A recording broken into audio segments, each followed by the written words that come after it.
Okay, I'm gonna get going. So a couple of weeks ago, we got into the story, and I want us to see the story again and see some parallels to the story. The story is about a line in the Mishnah, and the line in the Mishnah talks about that a king can neither judge nor be judged. And again, what that means is a Jewish king. And if you weren't here a couple of weeks ago, it's okay, so I'm explaining. You see here on the screen, I have the line, and the line is from the Mishnah, and the line says a Jewish king. It doesn't say Jewish, but I'm adding that's what it means in context. A Jewish king cannot judge. A Jewish king cannot be judged.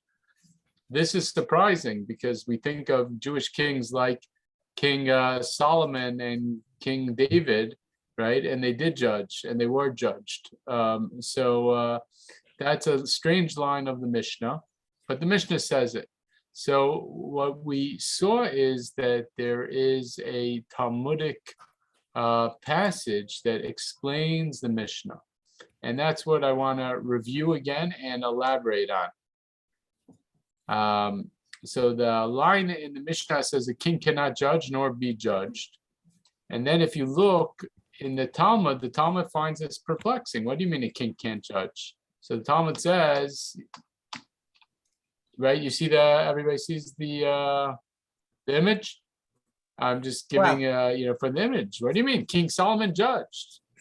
So what do you mean a king cannot judge? What do you mean a king cannot be judged? So the Talmud gives the following explanation. Talmud says, and again, we did this a couple of weeks ago, but we have to review it, not only because maybe not everybody was here, but a couple of weeks passed, and we have to have this fresh in our mind. And this is very, very, I think, intricate, interesting stuff. The Talmud says, what do you mean that a king cannot judge? What do you mean a king cannot be judged? So the Talmud says this refers only to kings of Israel, but kings of the house of David judge and are subject to judgment.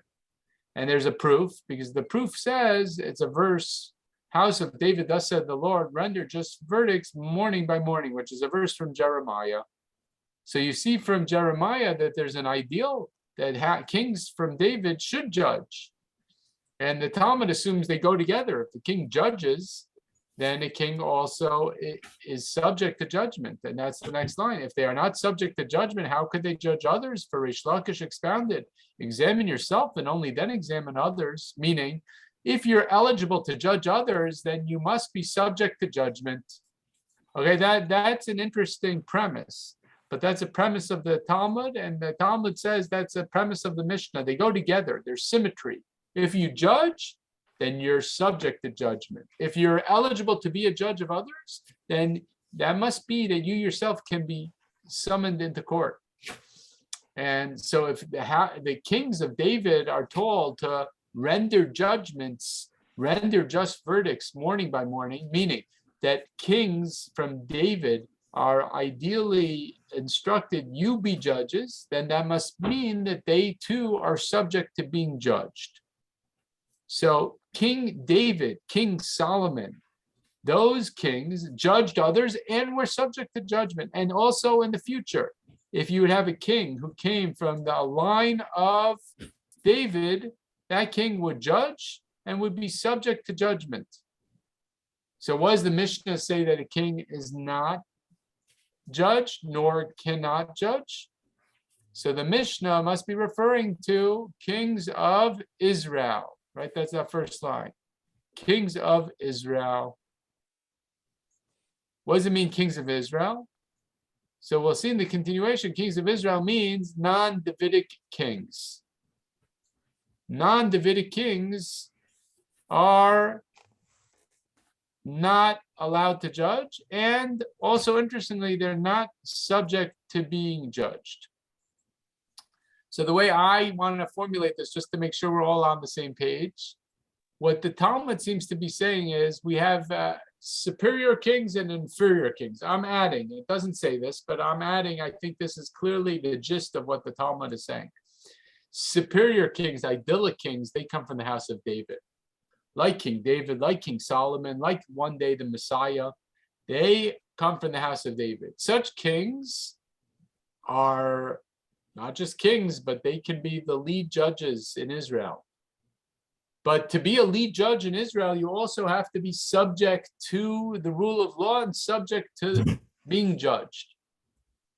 Inferior kings, non-Davidic kings, what the Talmud here is calling kings from Israel, meaning from tribes other than David, such kings are not allowed to judge, and they're also exempt from being judged. So far, that's what the Talmud says. Now, the Talmud doesn't really explain why this dichotomy. It doesn't explain yet why this dichotomy. It just tells us ideal kings, Davidic kings, they judge and are subject to judgment. Inferior kings, non-Davidic kings, they disqualify from judging and they are not subject to judgment. Why the difference? So the Talmud now is about to explain based on a tale, okay? Based on a story, and we saw the story a couple of weeks ago, but even if you don't remember it, or you weren't here, no problem. Let's review it because it actually is a little bit involved and it's very fascinating. Rabbi, So didn't we're you moving say to that right now? Didn't you say So- there's one word? Any questions so far? Yes. Hello. Yeah, I don't hear you. It's Kat. You're muted. It's Kathy. It's Kathy. 1 second. You Not know Karen. what's going on? I think I don't have my speaker on. 1 second. Hold on. Now, say it again. Kathy. It's Hold Kathy, not Karen. Sorry, Kathy. Yes. Okay. You, I think, said that there was one tiny passage in the Mishnah from which the Talmud went off and made this distinction. Is there Yes. any, what line? Yeah. The line is this line. The king can neither judge nor be judged. Yeah, but so is there any line in the Mishnah by which they draw the distinction between the Davidic and non-Davidic? Yes. No. nothing? No. Okay. If anything, I think the Mishnah actually sounds contradictory to the Talmud, but that's already a little bit of an involved argument. Okay. Rabbi, I have a But- question. Yes. How many Yes. kings do the Jewish people have? What was the question, Joe? How many kings Yes. did we have? Many. I don't know how many, but many. Are they all listed in, I'm curious, are they all listed in Sefer Melachim? Not all, because Sefer Melachim is in the first temple period. But then we had kings in the second temple period that we'll see some of them tonight. We'll see some of them in this here. I'll just show you, but I won't pause, but I'll show it later in this chart. These are all kings also, but don't look at it too carefully. I'm moving, Joe, but there are kings. I'm cheating. I'm just showing you that there are a lot of kings. But in other words, basically from the time of King Saul all the way until the destruction of the first temple, where you have the last of the kings, like Tzidkiyahu and Yoyachin and Yoyakim, the last of the kings, that's around the 5th century BC, 6th century BC, 5th century BC. That's the end. But then in the second temple period, you have more kings, but they aren't from the Davidic line, they're from the priestly line. And that really gets you till the end of the second temple period. And the very last kings that we have are Agrippa the first and Agrippa the second. So you get up until around 70 CE, close to 70 CE, and that's the end of Jewish kingdom, until some people would call Ben Gurion a kind of a king, okay? But, or Bibi. He was there, kind of right? a king. But I'm kidding around about that. But basically, so the kings, there were a lot of kings that were in ancient Israel. From Saul all the way till the second temple period. So basically, with the exile of the Jewish people, the kingdoms ended.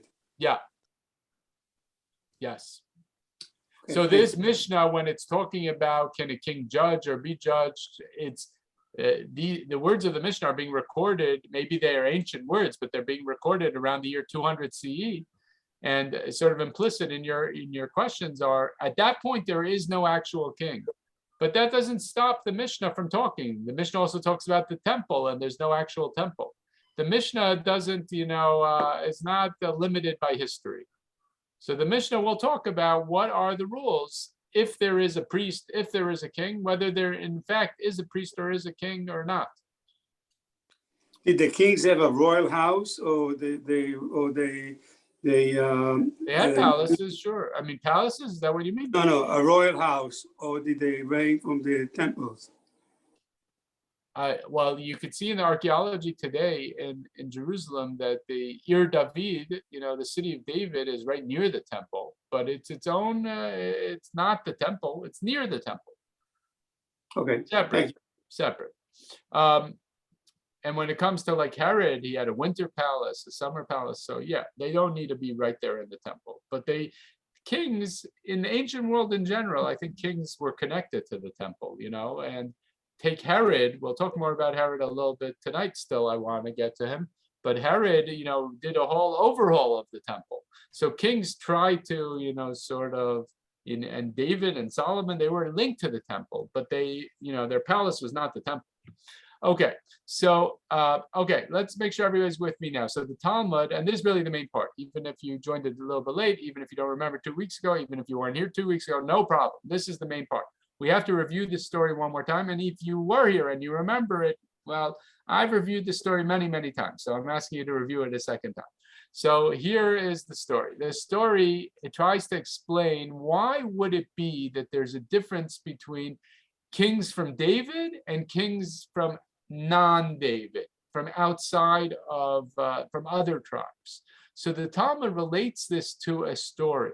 And again, this story is supposed to explain to us, ultimately, we're supposed to get to which punchline? The punchline that even though kings of David are qualified to judge and are subject to judgment, kings who are non-Davidic, they are precluded, disqualified from judging, and they are also exempt from being judged. That's what the story has to get us to that punchline.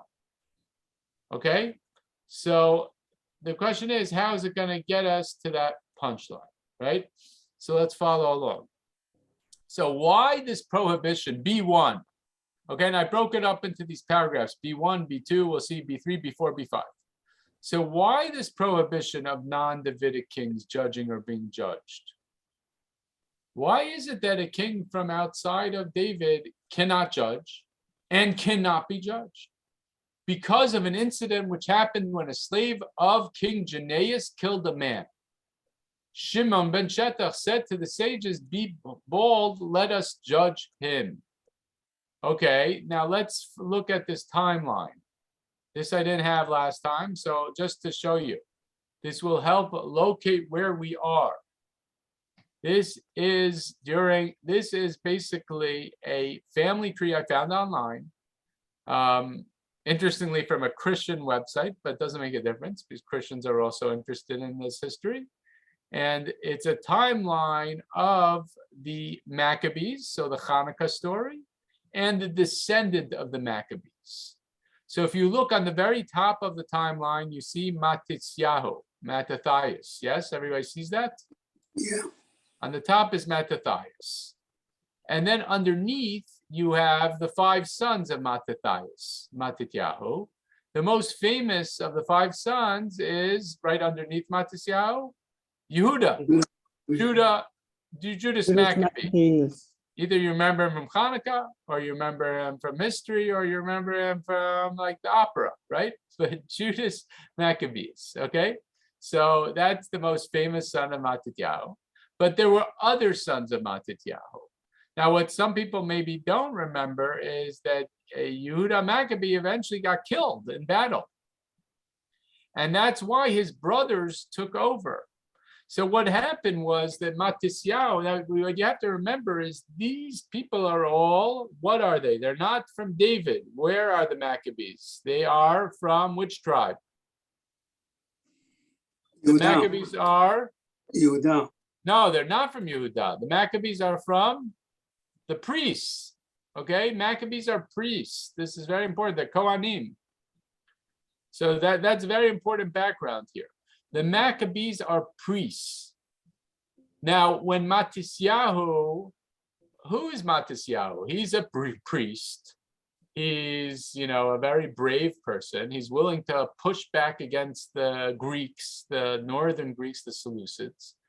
And he's fighting to recapture the Beit HaMikdash, the temple, the second temple, that had been dominated by the northern Greeks, the Seleucids, who are coming down from Syria, right?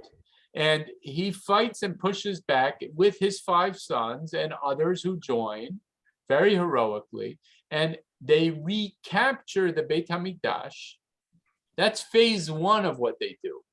Phase 2 of what they do is once they free up the Beit HaMikdash, they also restore Jewish autonomy. And when they restore Jewish autonomy, who acts as the leaders of the autonomous independent Judeans? Mattisyahu and his sons.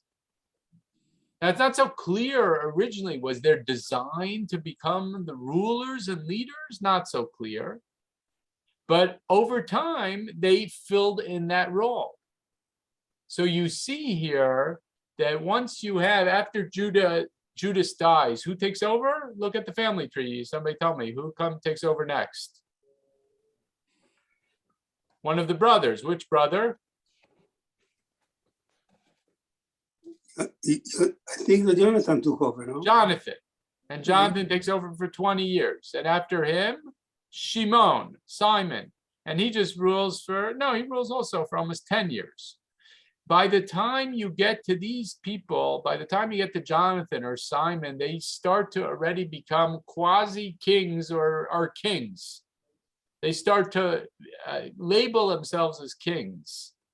Or maybe it's only the son of Simon that starts to call himself king.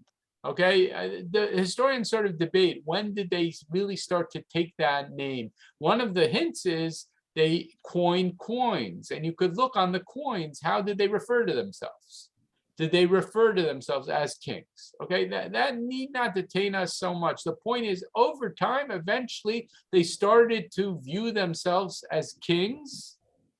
And part of a sign that they view themselves as kings is that you see it starts to pass within the family dynastically, right? That is really one of the metrics of kingship. One of the features of kingship is that it's inherited. Okay, today in America, we like to think we're in a democracy. The idea is it should be voted, right? It's not bequeathed, but kingship is bequeathed. So sometimes it goes through brothers, but then it goes to children. Now, sometimes there's a dispute among children, and sometimes there's civil war, and sometimes there are other things. So it doesn't always follow in a perfect father to son, father to son. And that's exactly what you have in this family tree here. So if you look, again, you go from Mattisyahu to Judas to the brother Jonathan, to the left to the brother Simon, and from Simon to his son John Hyrcanus. And then from John Hyrcanus, you have one son of John Hyrcanus, Aristobulus, who briefly rules only a year. And then you have the king in our story, Alexander Jannaeus. And what you'll notice about Alexander Jannaeus is he hands down rules for what? The longest. Does everybody see that? Alexander Jannaeus rules for, there you have it, 27 or so years. And then his wife rules also for about 10 years. So between the two of them, that's pretty long. That's about 37 years of rule. Yeah.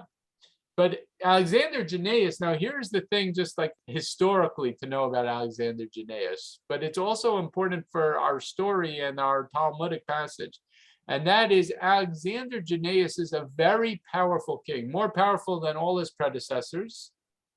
By the time he rules from 103 to 76, the Hasmonean dynasty is a powerful dynasty relative to where it was. But he's also pretty darn ruthless. And we know this, from stories Josephus tells us and other things, and also stories the Talmud tells us. Or the sort of cynical way that, some historians put it, and the ironic way that some historians put it, is they say Alexander Jannaeus rules, but he himself is pretty much like a Greek, a Hellenized ruler, which of course is an irony because the whole point was they were overthrowing the Hellenistic, the Greeks. And here you have a Judean or a priest, but the priest himself, it's not clear that in his behavior He's so different than the Hellenistic Greeks that they were overthrowing.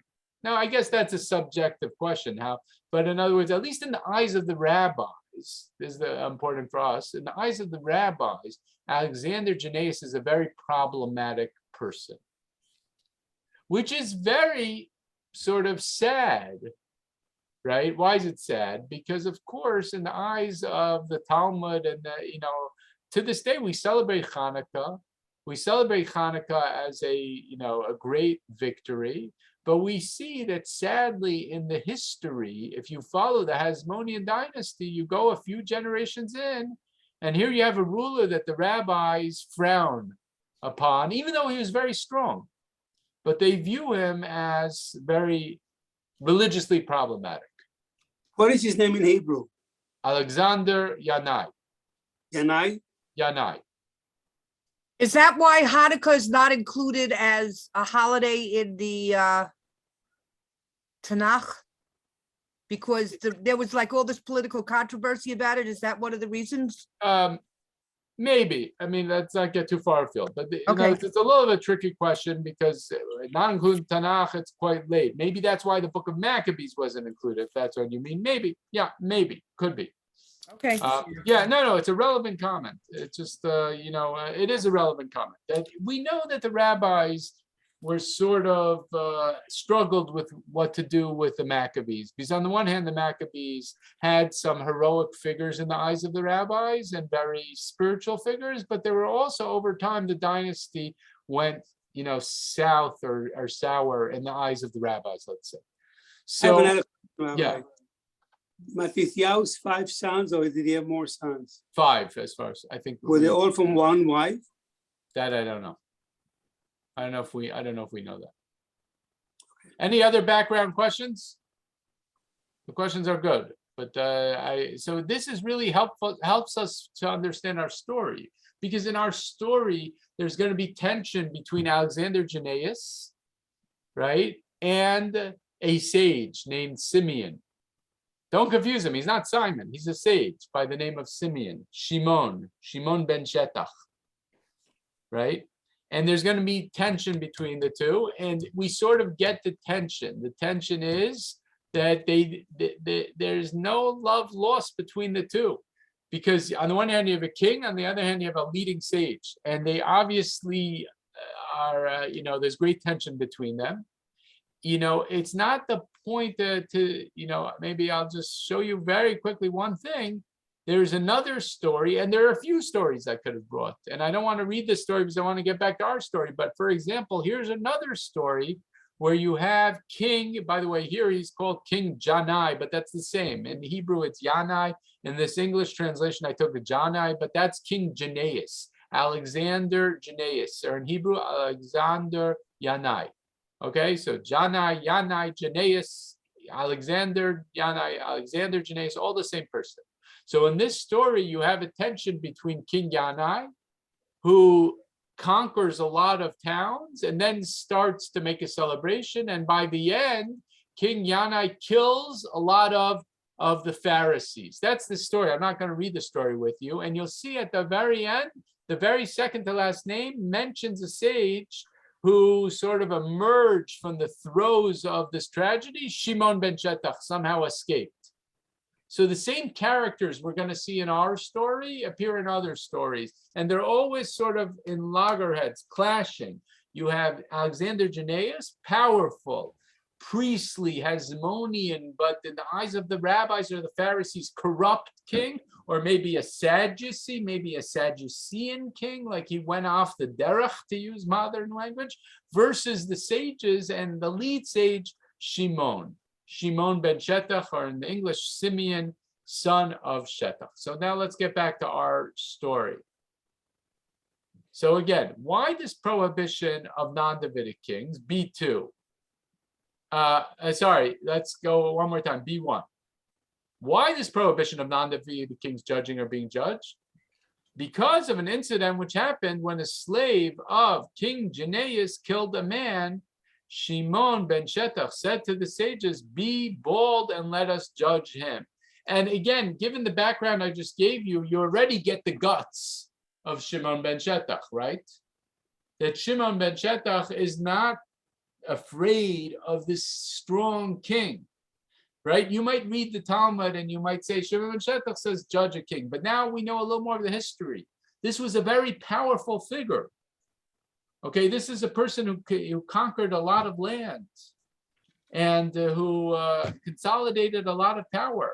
He's a third generation Hasmonean king who already, is already very comfortable as a ruler and has learned a lot from the emperors around him, the empires around him, how to rule.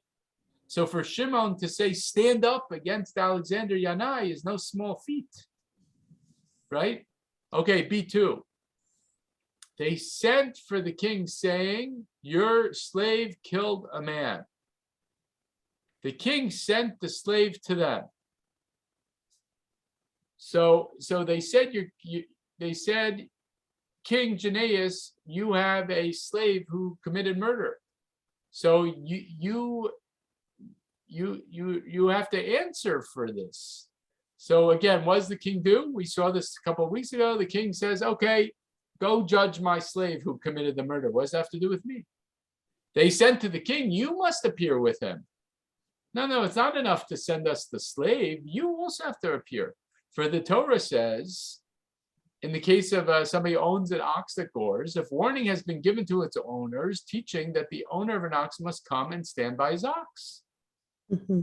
So too, the owner of a slave who is killed must appear in court. And I commented a couple of weeks ago, we might not like that analogy, comparing a slave to an animal, a goring ox. Okay, so, we might not like it, but in the ancient world, that was the mindset that if your property committed a tort or a murder or something, the owner's responsible.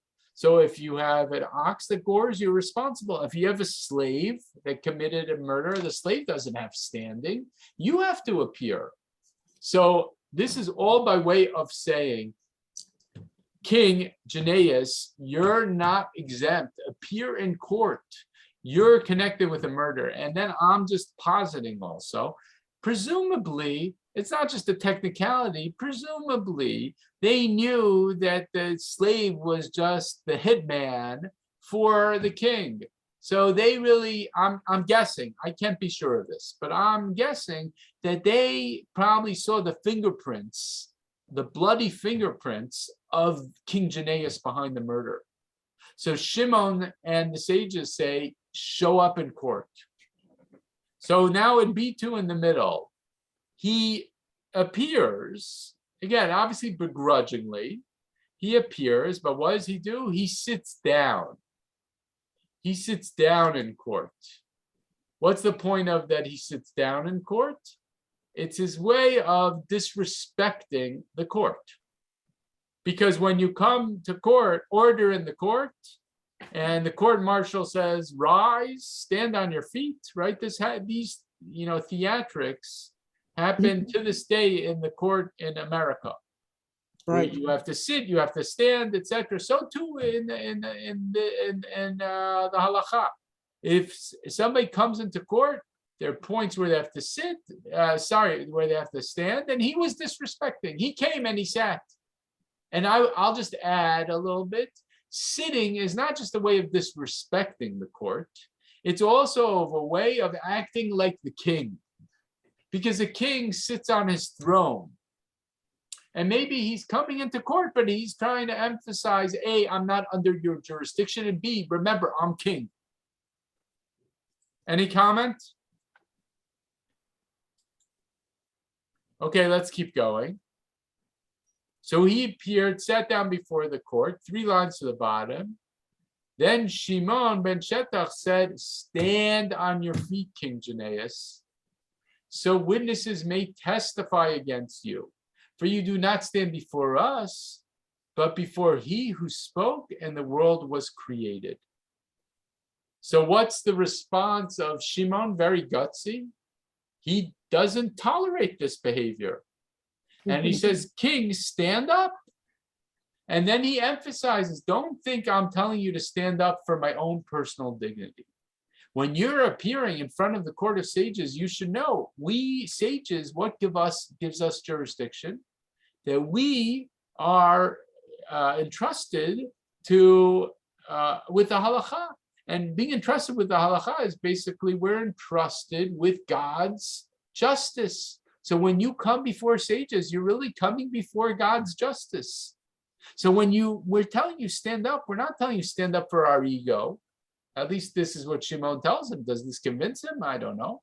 But he tells him when we're saying stand up, we're saying stand up before the court of sages because God is really the judge. We're just the proxy for God's justice. So give respect to God. That's the end of B2.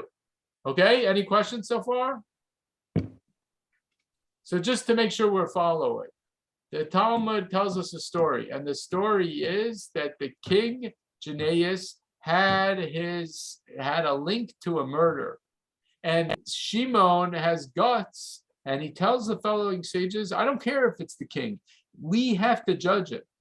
So they try to summon the king. The king's resistant. He tries to send a slave. They say, not enough. You show up. He shows up and he disrespects them and he sits. So they say to him, stand up. And stand up because you're before us, the sages. That means you're before God. Stand up and show respect to God. That's B2. Now we turn to B3. So the king senses what's going on here. And the king senses that the only person who's really gutsy of all the sages is one sage, and that's Shimon. And the king senses that the other sages don't have the guts of Shimon. So B3, the king, and this is like a chess move, okay? You do have to appreciate sort of like the chess move, the power play here, even if it's disturbing, but we get the power play.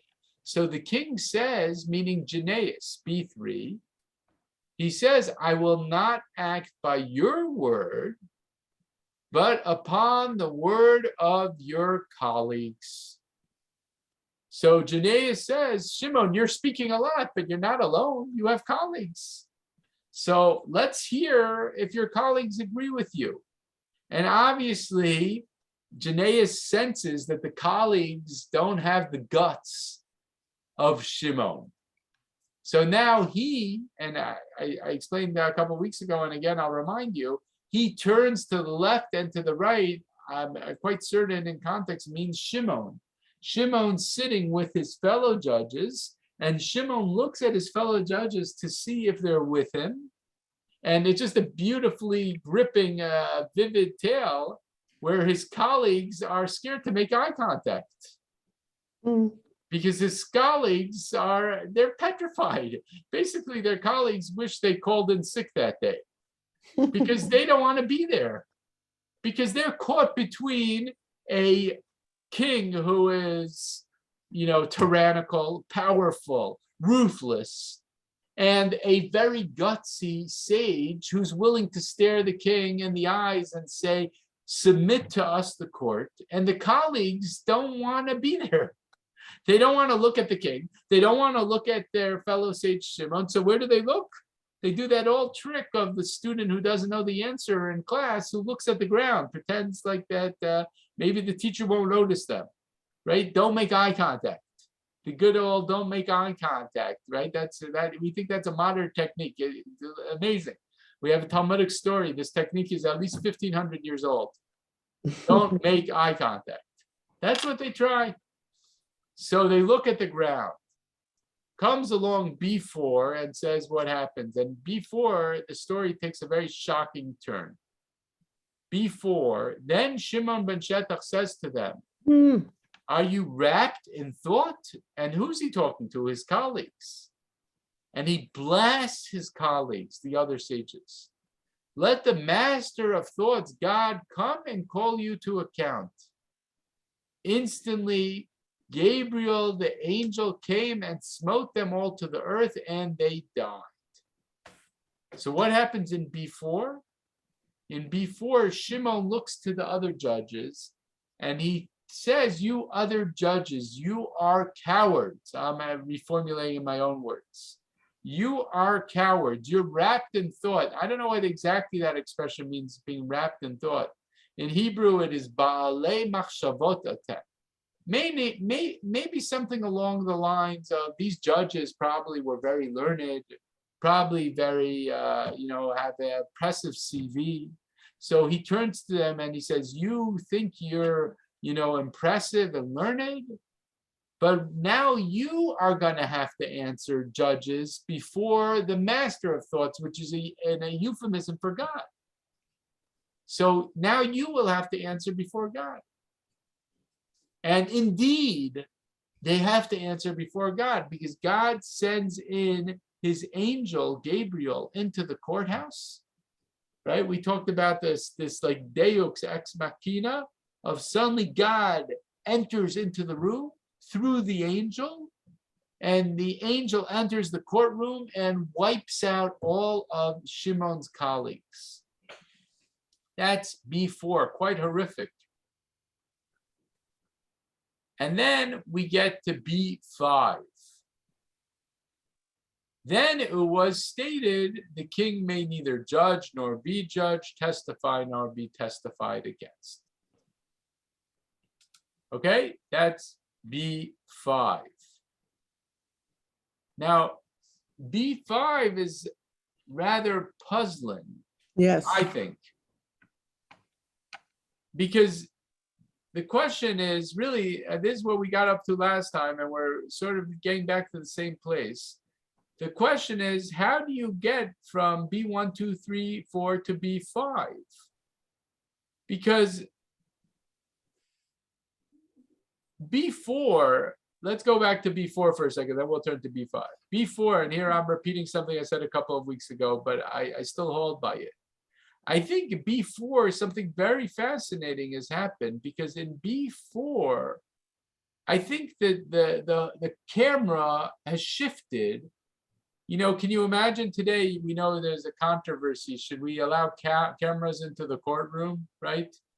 And we know sometimes there are cameras in the courtroom in some countries and sometimes they're not, and there's federal and there's state, and sometimes we could just have like a court, somebody who makes a painting, a cartoon, or whatever, an illustration, and sometimes we have audio, etc. But imagine for a second there was a camera in the courtroom. Just imagine, in this courtroom. So I would argue that in B1, 2, 3, the camera is focused on King Janaeus, and maybe also on the judges led by Shimon, but at least the defendant camera is on King Janaeus, right? Does everyone agree with me? In the beginning, the person on trial is King Janaeus, or King Janaeus and his slave. But in B4, I would suggest the camera suddenly shifts to a new defendant, to a new guilty party, to a new suspect. Who's the guilty party in B4? I would argue. The guilty party, we almost forget about King Janaeus. In B4, the guilty party, it's guilty parties. Who's guilty? It's judges. What kind of judges? Cowardly Jewish judges, cowardly sages. They are guilty. True, they're not guilty of a murder, but they're guilty of another major grave offense, which is what? Being a coward, being afraid, not believing enough in your mission, not having enough confidence that you're doing God's work, right? This is, they don't cite the verses of the Torah in B4, but you could cite verses in the Torah. There's a verse in the Torah, Lo taguru mipnei ish, which means do not be afraid before any person. Who's that speaking to? Judges. And it really is a very grave, I think, sin for a judge. Think a judge is considered, a sage is considered to be, the greatest of the Jews are the sages. They're the Talmidei Chachamim. They're the most learned. And Shimon says very explicitly, we're doing God's work. In other words, in this story, what gives Shimon such, courage? What gives Shimon such courage is he has faith that he's doing God's work. So what, should he be afraid of a kid? He's doing God's work. I'm adding a little to the story, so I'm interpreting a little bit. But I would suggest Shimon is doing God's work. Shimon is animated by doing God's work. If you really believe you're doing God's work, you're not scared of a king. You're not scared of some powerful king. And you're willing to tell a powerful king something that maybe is a little shocking based on decorum, which is, king, come into court. King, get on your feet. King, no favorites here. King, you need to answer before God, and we're just doing God's work. And I would suggest that's not just a commandment, that's what animates Shimon. And that's part of the grave disappointment of Shimon and his colleagues, because he looks to his colleagues, and his colleagues are too caught up in just the standard They're dating. of honors and flattery and trying to sort of kiss up to a king, even a king who's perverse, and even a king who is connected with murder. And again, I'm adding, but there are other stories that amplify this. King Janneus, in the eyes of the rabbis, was a sinful king. He was a Sadducean king. He was a murderer king. And here the sages are if they're not kissing up to him, they're certainly petrified. Now, again, on the human level, I get they're being petrified. But on a religious level, that's very disappointing. Right? That's disappointing because Shimon, at least religiously, seems to really stand for, we do God's work, and we're not scared of a king, let alone a sinful, corrupt king. Or even if we are scared, that's our duty, that's our task. So when they look, they avoid eye contact with Shimon. In a way, they're guilty of, I at least arguing, you don't need to agree with me, but I'm arguing, and before they seem to be guilty. They seem to be deserving of death. And the proof is they're killed. Now, death is a little dramatic, okay? But at least in the story, they die. They die because I would argue, I'm not sure they did a sin that, in other words, I didn't know there was a capital punishment for being a coward, but I would say they don't earn living at that point because they're not doing their life's work. So they get smitten. It's very harsh, but they don't deserve because they're doing sort of the fatal sin. One scholar calls it this, the fatal sin of the judge. The fatal sin of the judge is not speaking truth to power. That's a modern formulation, but that's part of the idea here. Not speaking God's truth to a corrupt king. That's the work of a sage. And Shimon's willing to do it, and they're not, and they get punished. Now, maybe I gave a very sort of strong read of B4, but in light of my read of B4, all the more so I don't get B5. Because what does B5 say? Then it was stated. Now, a few weeks ago, Alan, who's not here, I hope maybe we'll get to hear his feedback at some point. Maybe I'll get to watch this online. But he asked who stated, and we don't know, but it was stated. And I would argue it was stated by sages, not the sages who were killed. They can't state it anymore.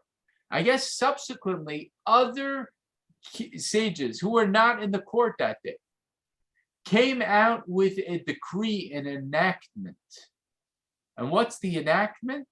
A king should not be judged, nor should judge. Should not testify, nor be testified against. B5 is a quote of what? B5 is a quote of the Mishnah, right? The king can neither judge nor be judged, cannot testify nor testify against. Does everybody see that? The second paragraph. In other words, the Talmud is explaining the rule of the Mishnah. Why does a king not judge? Why is a king not judged? Why is a king both disqualified from judging and also cannot be summoned into court? The answer is, at least according to the Babylonian Talmud, because of a story. And the story really focuses on not judging a king. What kind of a king should you not judge? A king who's like Janaeus. Don't judge him. And once we've determined you shouldn't judge him, then he's also not allowed anymore to have the privilege of judging. A king who is not subject to judging is not given the privilege of serving as a judge in other matters. The only king who can serve as a judge in other matters is one who's subject to be judging. So I want to go back and hear your thoughts, because this we discussed a little last week, but I still need your impressions. How do we understand the shift from B1, 2, 3, 4 to B5? Can I make a remark? Yes, please. The conclusion is that they came to this conclusion, they came to this idea of not judging as sort of a concession to human weakness.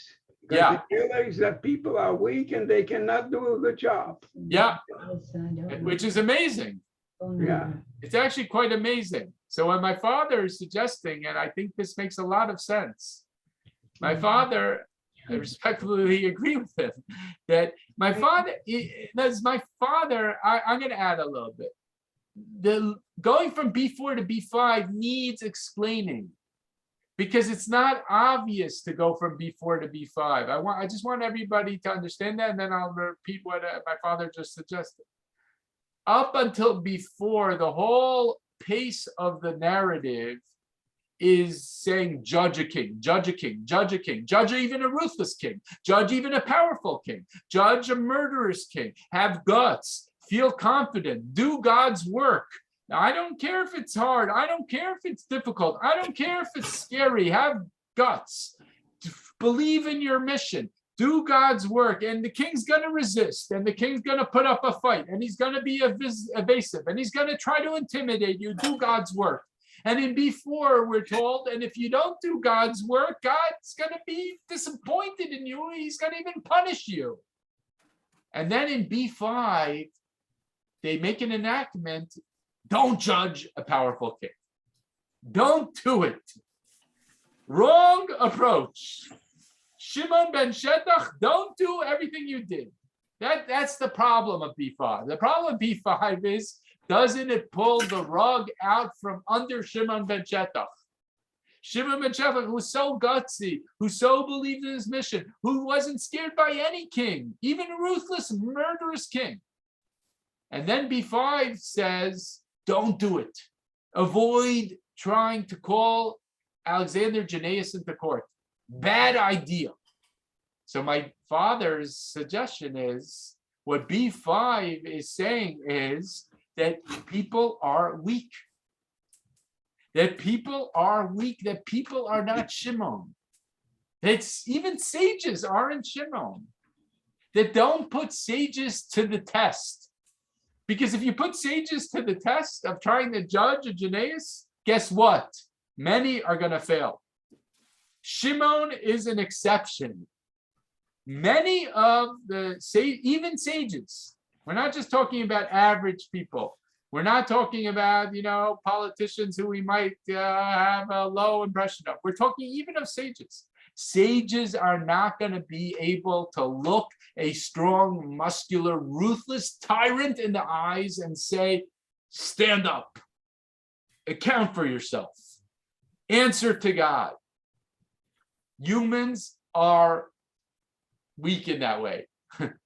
So better not to subject them to the test. Better to avoid. That's a very interesting suggestion. Does anybody else want to suggest anything to explain B5? Maybe to build on that, or to say something, a different suggestion?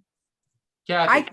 I think it's like a cost-benefit analysis, because I guess they figured that the judge would do more harm by judging if he's so horrible. So just don't let him judge and don't let him be judged. Well, explain, Kathy, that's interesting, but can you explain what is the harm they will do by judging? What is the harm? If he's such a monster, he's not going to follow the Torah, and he's going to use his dictatorial or maniacal powers to enforce judgment as he wants, as opposed to what a true tzaddik should do. And that's probably more dangerous than judging him for his feats. I mean, to me, this whole thing, I'm gonna add, yeah, go ahead. I mean, it's kind of an oxymoron. What's on? Because you could trust, well, I mean, presumably the Davidic kings are people who you don't have, well, maybe it isn't. You could trust them because they're not as this guy is, so they can judge and they can be judged in a fair way. Whereas you have to stay away from these tyrannical people, so it's not an oxymoron. So I want to add, changed my mind. Between B4 and B5, there's no reasonable explanation for B5, how you get from B4 to B5. So a lot of this is either speculation fair. of what the reasoning might I be, want you to speculate. or just it's not being it was stated, but it doesn't say why. Okay, Dr. Cohen, I'm with you. So I want the speculation. I totally agree with you. So my dad's speculation is concession to human weakness. Kathy's speculation is, look, you could try to force this King Janaeus into court all day long, or types like him, but at the end of the day, they will keep on resisting. They will keep on being evasive. They will keep on, exacting a price. They will get even. It will be ugly. And B4 itself is ugly, right? B4 got pretty darn ugly here. It got bloody. Sages died. Look at what a price. Humans are weak, and therefore it gets ugly. And God, I'll add also another thing. God pierces into the courtroom. That itself is problematic. Because God's not supposed to get into the courtroom. In the rabbinic understanding, human sages should be doing God's work, not angels. Now I'm adding another element. The very entry of God into the courtroom. Right? That too is problematic. But he's also, God is saying, be courageous, take a stand. In B4. Yeah. Yeah, but And if you don't do that and evade, this is your consequence. Right. So I'm saying, I'm with you, Dr. Cohen, but I'm also resisting you because I'm stuck in the transition from B4 to B5. If we just had B4, I would say, be a Shimon, be gutsy, speak truth to power. Don't be scared of anybody. But then B5 is a retreat from B4. It's a 180 retreat from B4. It's an about face. So I'm left with exactly your point of how do we get from B4 to B5? And the text doesn't tell us. So we have to speculate. And I think we heard some very interesting speculation. B5 is a concession to human weakness. B5 is a realization that judging ruthless kings will exact such a cost.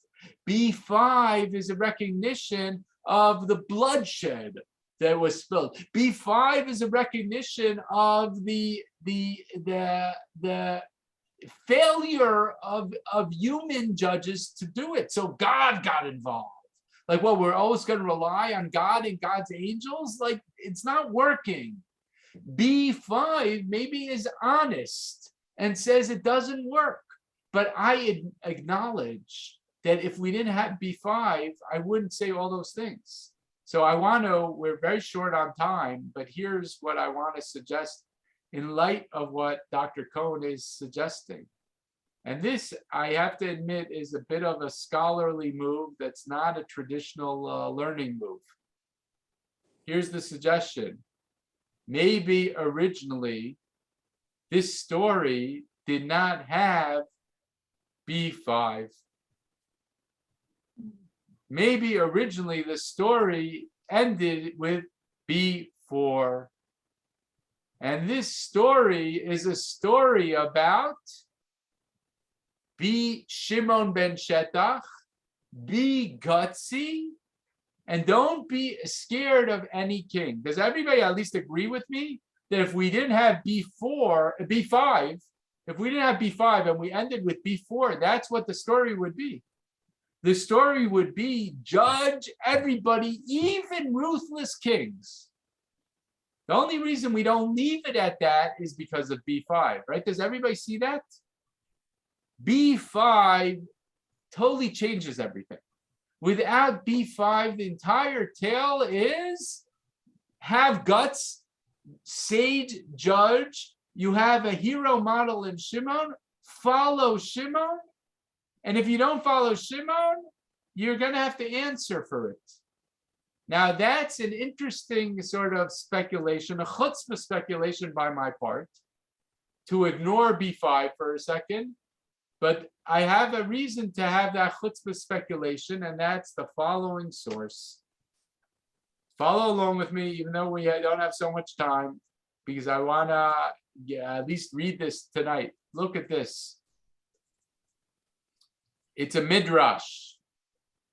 It's a midrash. I want everybody to follow, even if you missed one of the nuances up until now. Follow along. Here's a midrash. I want to read the midrash.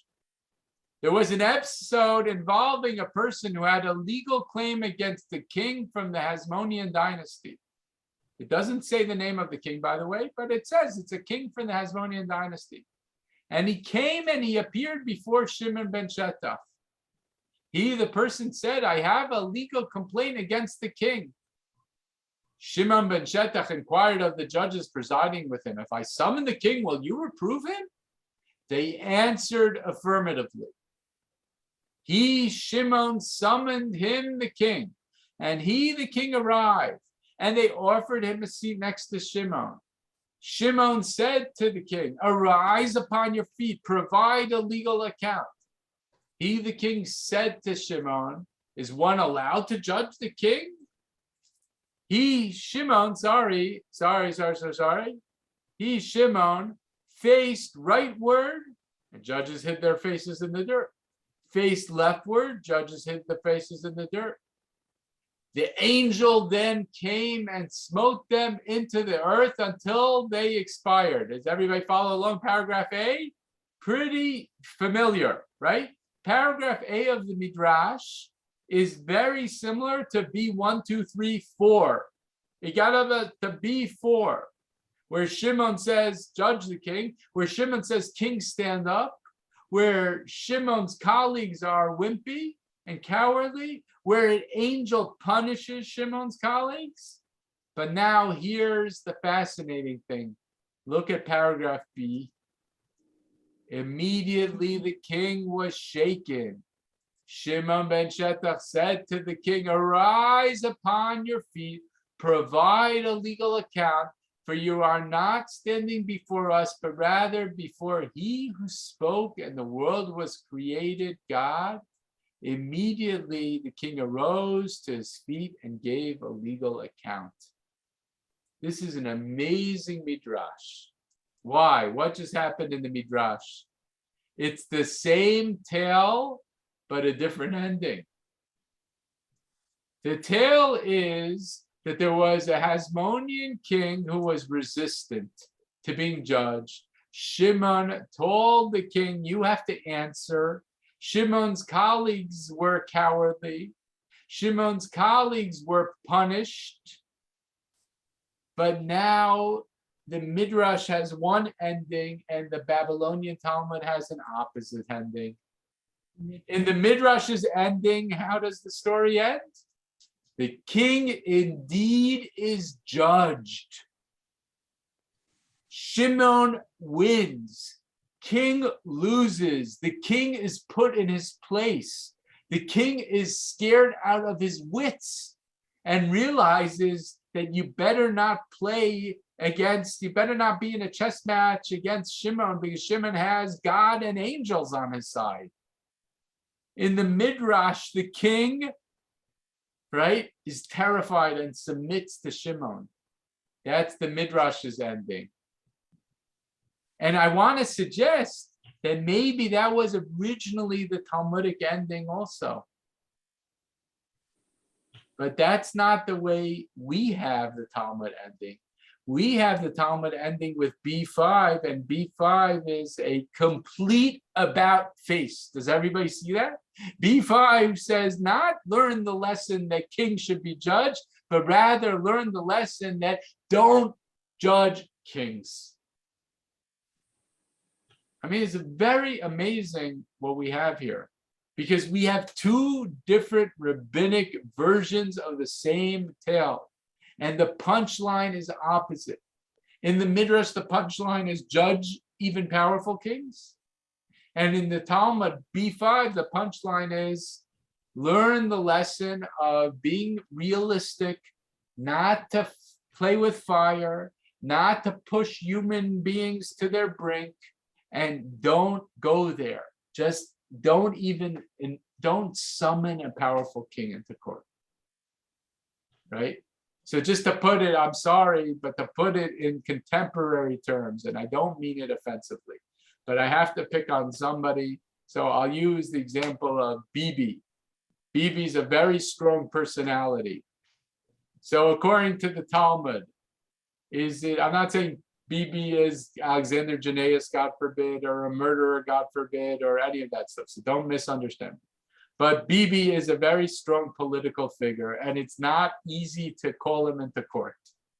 So if we want to learn from the rabbis, is it better to not bring Bibi into court, or is it better to bring Bibi into court? Again, loosely from the Talmud. And if you don't like that I'm picking on Bibi, pick on Trump. And if you don't like that I'm picking on Bibi or Trump, pick on somebody else you want to pick. Think of whatever example you want from history. Well, there's a group of guys that are more or less, they all thinking the same way, but just take it as a joke. Trump, Bibi, and Putin. They're very much thinking along the same line, which is nice. Yeah. So that's my question. Imagine, Putin, that's an easier example. Let's go with Putin. Imagine that in The Hague, one day, there's a chance of bringing Putin into the World Court in The Hague. Maybe that's an easier example for us to agree that Putin's a problematic, powerful individual. So is it a good idea to bring him into the court, or don't go there?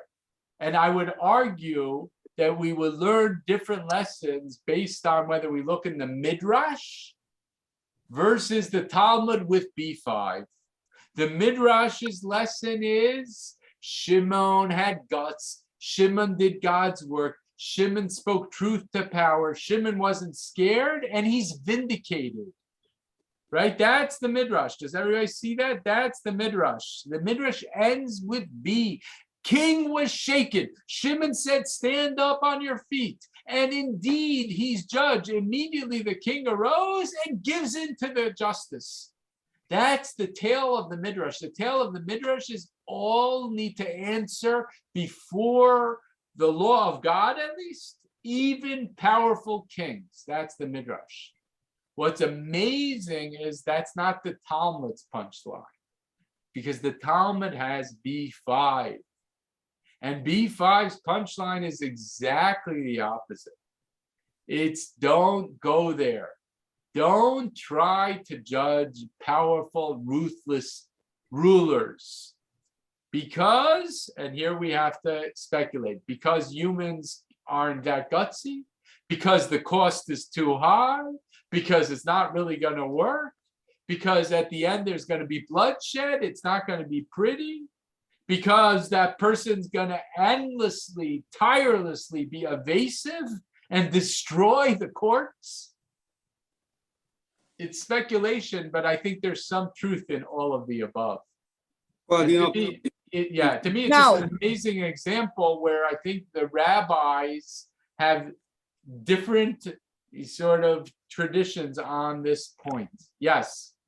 I think, no offense, but you can't really use Putin as an example, because even assuming that you say don't challenge him because he could wrought danger, the courts are not operating there anyway. That's assuming that the courts will Kathy, don't, again, I don't want to get caught in any one example. No, because any one example we might not agree. That's why I gave the example of imagine, please God, at some point this war will end and Putin's found to have done war crimes, and the question is, should he be called before the international court? But anyway, I'm trying to find some contemporary analogies. None of them are perfect.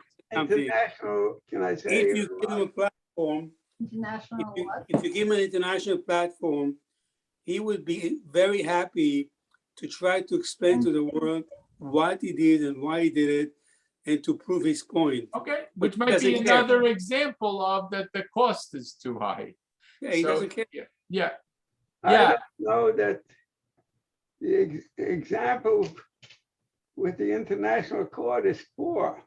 You know, take after the Second World War, the judgment in Nuremberg against the Nazi criminals. yeah. So whom they're going to be afraid of? I mean, they're judging really these Nazi criminals.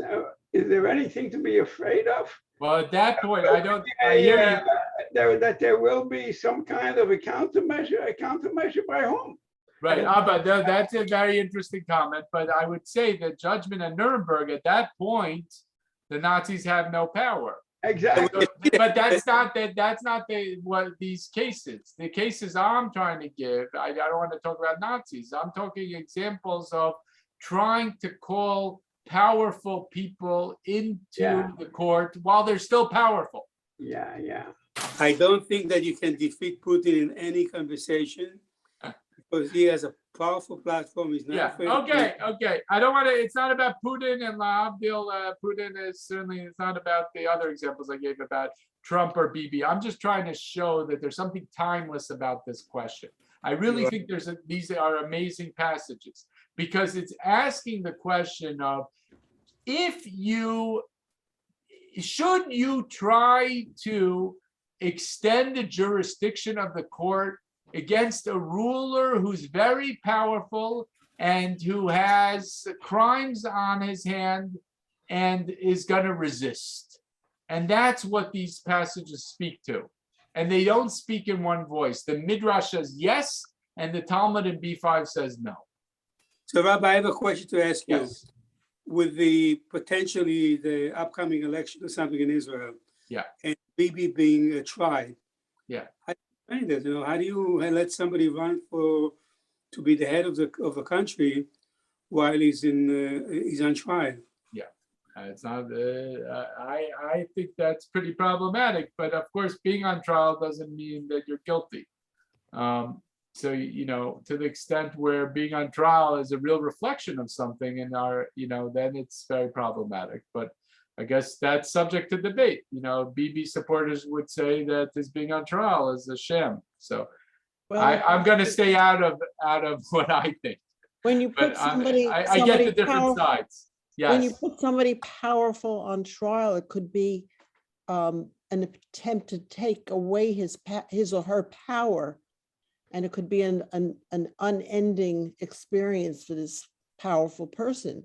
Right. It could by be. his or her opposition. What I'm trying to say is, I just want to explain it. Let me, because I see the hour, it's late. I just want to, I will just get personal for a second. I find the Talmud's portrayal of Shimon very powerful and compelling. Here's an idealistic sage who wants to speak truth to even the most powerful. And the Midrash goes with it and says he succeeds. But I find in a way even more interesting the Talmud, B5, where the Talmud ultimately does an about face and says, don't go there. And to me, maybe there's a lot of wisdom in the Talmud. I think it's a rare moment where the Talmud says, don't always push the heroic to the limit. Because if you push the heroic to the limit, you might be very tempted to judge a powerful ruler and to ask the ruler to account before God, the rule of law, the courts, but don't think that that's such an easy thing to pull off, and don't think it won't exact a serious toll. And that, I think, is, to me, a very interesting statement in B5. I'm acknowledging that it's a statement that doesn't explain exactly its rationale, but I would explain it along those lines. That you might be tempted to judge a powerful ruler, but realize that it's not gonna be costless, and the cost might not be worth it. That's the way I understand it. Rabbi, I have one question. When they wrote the Midrash, was it the same time that the Babylonian? That's a great question, and it's a complicated question. Okay, The answer is, I'm looking at the hour, so maybe I'll speak about this next time briefly. Okay. There's also a parallel in Josephus I want to briefly show you. So maybe we'll do that next time and then add some other stuff. Okay, Okay. so let's leave it at that. thank you. Thank you. It's interesting. I Thank just you. emailed. Thank I you, just got an Rabbi. email from- Rabbi, I just got an email from Gary Rosenblatt, and he's putting an article about the connection between Trump and Bibi. Okay, Yes. interesting. Interesting, yeah. Send it to me if you can. Okay, what is your email address? It's just Rabbi Flatto at Park East. Okay. Thank you. Thank Good you. night. Good night.